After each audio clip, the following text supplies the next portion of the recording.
Good morning class. आज का हमारा टॉपिक है इक्विवेलेंस रिलेशन। इक्विवेलेंस रिलेशन मैंने आपको कल प्रीवियस लेक्चर में बताया था कि क्या होते हैं। जोन से भी रिलेशन, अगर उन रिलेशन की तीन प्रॉपर्टीज़ मैच कर जाती हैं तो उनको हम कहते हैं इक्विवेलेंस रिलेशन। सबसे पहली प्रॉपर्टी कौन सी होती है? Reflexive relation. दूसरी होती है सिमेट्रिक रिलेशन। तीसरी होती है ट्रांजिटिव रिलेशन। अगर ये तीनों प्रॉपर्टीज़ मैच कर जाती हैं तो वो रिलेशन क्या हो जाएगा?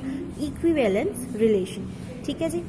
रिफ्लेक्सिव मैंने आपको बता दिया था कि रिफ्लेक्सिव में क्या होता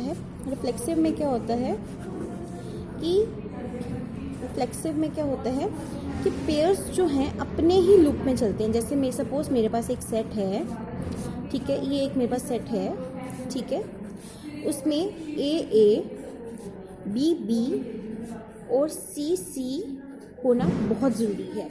अगर इनको हम रिफ्लेक्सिव भी कहते हैं और डायगोनल एलिमेंट भी कहते हैं। अगर मैं इसको मैट्रिक रिप्रेजेंटेशन बनाऊं, इसकी अगर मैं मैट्रिक रिप्रेजेंटेशन बनाऊं, ठीक है, तो क्या होगा? ए बी ए सी, ठीक है, बी बी सी, ठीक है, सी बी सी। अभी देखो, ये डायगोनल एलिमेंट्स जो होते हैं इनको हम रिफ्लेक्सिव कहते हैं। किसी भी सेट में डायगोनल एलिमेंट्स होने चाहिए, मतलब ये सेल्फ लूप बना रहे हैं अपना। ये ए से ए ही जा रहा है, मतलब ए का अपना ही एक लूप चल रहा है, बी का भी एक अपना लूप चल रहा है, सी का भी एक अपना लूप चल रहा है। और इनको हम डायगोनल एलिमेंट्स भी कहते हैं और इनको हम रिफ्लेक्सिव एलिमेंट्स भी कहते हैं। अगर इस तरह के पेयरिंग हमारे पास हमारे रिलेशन में है, इस तरह की pairing according to the set हमारे पास हमारे रिलेशन में है, तो उनको हम कहते हैं रिफ्लेक्सिव। ये मैंने आपको कल बता दिया था। दूसरा आता है हमारे पास सिमेट्रिक। सिमेट्रिक में क्या होता है? सपोज करो हमारे सेट में जैसे ये ए बी है, ठीक है, ए बी का स्वैप क्या होना चाहिए? बी ए।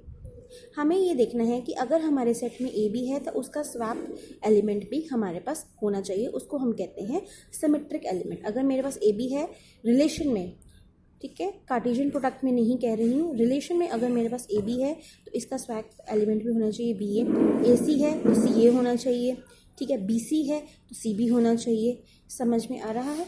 सपोज करो एक रिलेशन है मेरे पास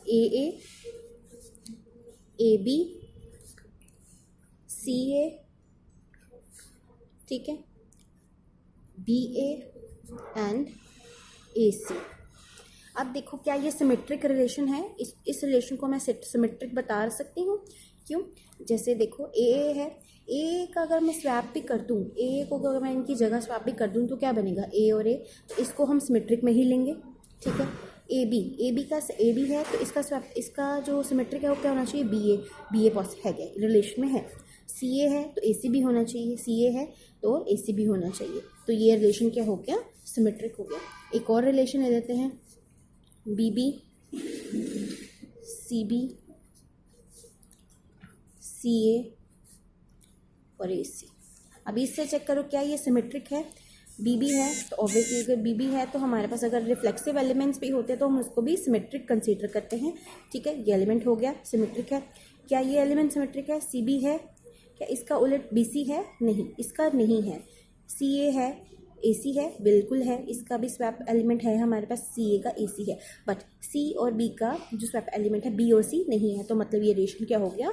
नॉन सिमेट्रिक। ये जो रिलेशन है this is a non symmetric relation. समझ आइए? रिफ्लेक्सिव और सिमेट्रिक बहुत ही ईजी है जज करना, ठीक है।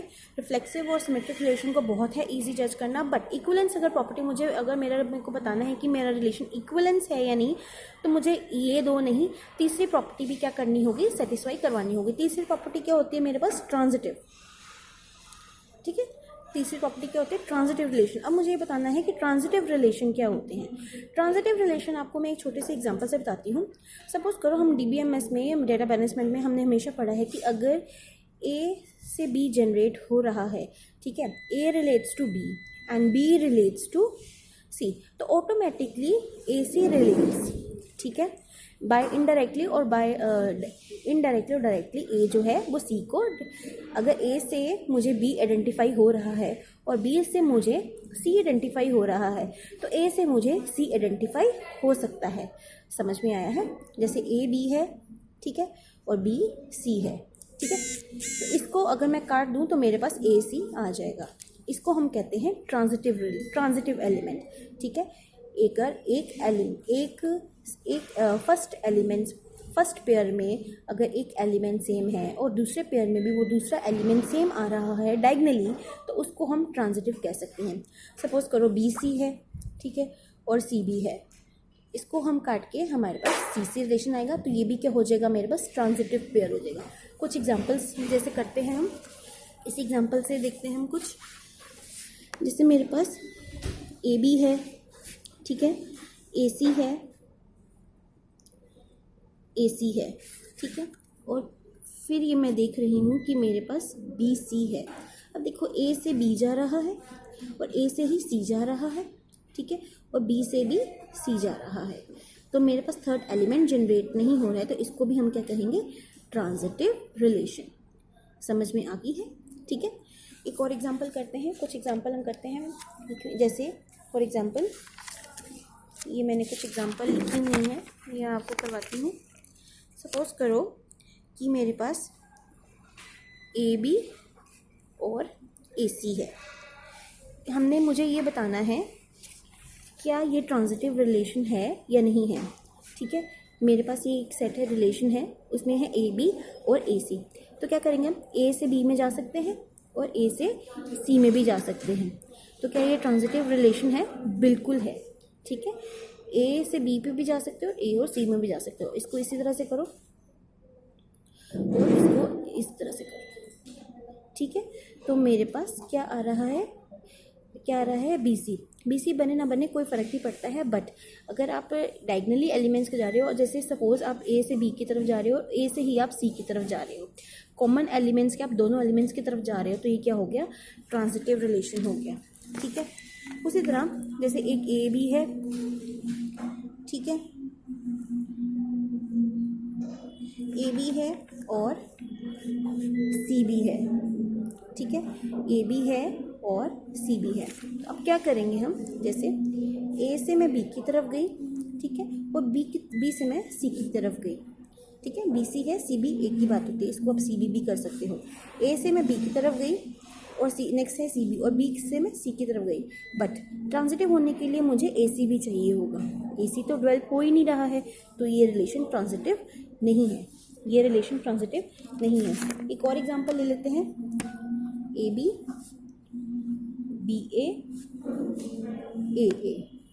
ठीक है। अब ए से मैं बी की तरफ जा रही हूँ, ठीक है, और बी से मैं ए की तरफ भी जा सकती हूँ, ठीक है, और ए से आप ए की तरफ भी जा रही हो। देखो ए से मैं बी की तरफ जा रही हूँ और बी से मैं ए की तरफ जा रही हूँ, और ए से तो मैं ए की तरफ जा ही सकती हूँ। तो ये रिलेशन क्या हो गया, मेरे पास ट्रांजिटिव रिलेशन हो गया, ठीक है।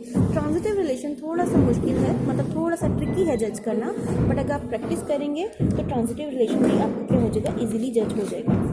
एक और एग्जांपल दे रही हूँ। सपोज करिए क्या होता है, जैसे फॉर एग्जांपल है ए और बी, बी और सी, ठीक है। ए से मैं बी की तरफ जा रही हूँ और बी से ही मैं सी की तरफ जा रही हूँ, ठीक है। ए से मैं बी की तरफ जा रही हूँ और बी से ही मैं सी की तरफ जा रही हूँ। ए और सी का कोई ताल्लुकात नहीं है। अब अगर आप ये सोचो कि ए और सी की तरफ भी जाना हो, तो यहाँ पे मुझे अगर सी ए दिया होता तो मैं जा सकती। यहाँ पे मेरे पास दो ही सेट अवेलेबल हैं, ए से मैं बी की तरफ जा रही हूँ, बी से मैं सी की तरफ जा रही हूँ। तो ये क्या हो गया है, ये भी क्या हो गया है, ट्रांजिटिव रिलेशन हो गया है, ठीक है। आपने क्या चेक करना है, अगर कोई रिलेशन ट्रांजिटिव है, ठीक है, सिमेट्रिक है और रिफ्लेक्सिव है, अगर तीनों चीज़ें उस रिलेशन में प्रेजेंट है, तो उसको हम कहते हैं इक्विवेलेंस रिलेशन।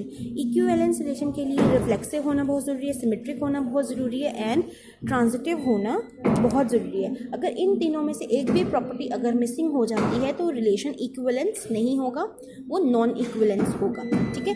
इक्विवेलेंस रिलेशन के लिए मेरे पास रिफ्लेक्टिव प्रॉपर्टी होनी बहुत ज़रूरी है, सिमेट्रिक भी होनी बहुत ज़रूरी है, और ट्रांजिटिव भी होनी बहुत ज़रूरी है। तीनों होनी बहुत ज़रूरी है, ठीक है, इक्विवेलेंस के लिए। अगर इस लेक्चर में या इस सेशन में कोई प्रॉब्लम आ रही है तो पूछिएगा ज़रूर। Thank you so much.